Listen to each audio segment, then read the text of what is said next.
देखिए, ऑलरेडी इसमें आरोपी अरेस्टेड किया जाकर उसको माननीय न्यायालय के समक्ष पेश किया गया था। 1 दिन का पुलिस रिमांड मिला था और पुलिस रिमांड के बाद अब उसको कल माननीय न्यायालय के समक्ष पेश किया जाकर उसका जेआर भरवा 15 दिन का जेआर पर उसको जेल भेज दिया गया है और इसमें इन्वेस्टिगेशन जारी है। सर, और कुछ जानकारी लगी उसके मोबाइल फ़ोन की जांच या इस तरह से की? देखिए, इन्वेस्टिगेशन में जो भी जो पार्ट है उसको इन्वेस्टिगेशन का पार्ट पूरा किया जा रहा है और इसमें जो हम जो कि इंदौर पुलिस कमिश्नरेट में जो हैबिचुअल ऑफेंडर्स होते हैं उनके खिलाफ लगातार प्रिवेंटिव एक्शंस लिए जाते हैं। 1 जनवरी से लेकर अभी तक 97 जिला बदर के आदेश जारी हो चुके हैं। इसके अलावा 37 निर्बंधन के आदेश जारी हो चुके हैं और NSA पिट्स NDPS एक्ट की भी कार्रवाई की गई है।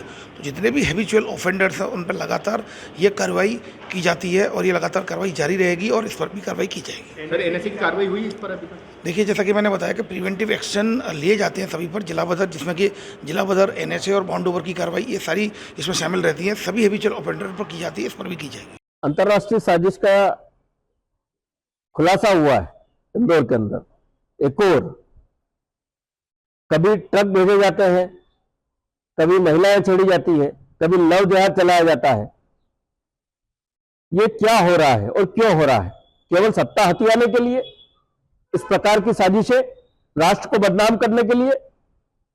माननीय नरेंद्र मोदी जी, हमारे विचारों की जो सरकार है वो अपने झंडे गाड़ रही है पूरे विश्व के अंदर। उसको कैसे बदनाम किया जाए, कैसे इन सब चीजों का बिहार जो चुनाव हो रहे हैं उस पर इफेक्ट हो, वहां पर परिणाम पर उसका असर हो, ऐसी योजनाएं बनाई जा रही है।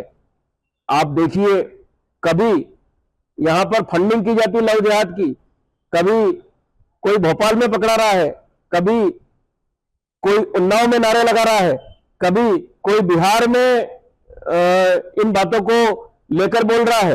कारण केवल सत्ता। सत्ता के लिए, इस राष्ट्र की आहुति लगाने के लिए ये लोग तैयार हैं। ऐसे लोगों को चिन्हित करें। इस आरोपी के खिलाफ क्या कार्रवाई होनी चाहिए, जहां तक पुलिस NSA की कार्रवाई करने वाली? लैंड जिहाद, यदि इसका कहीं पर मकान है, अतिक्रमण है, नहीं है, इसके मकान को ध्वस्त कर देना चाहिए और यह संदेश देना चाहिए कि यदि कोई भी व्यक्ति इस प्रकार से राष्ट्र को बदनाम करेगा तो उस पर कड़ी से कड़ी कार्रवाई इस राष्ट्र के अंदर होगी। जैसे अरब देशों में चौराहे पर खड़ा करके जिस प्रकार की जो सजाएं दी जाती है वो सबको पता है।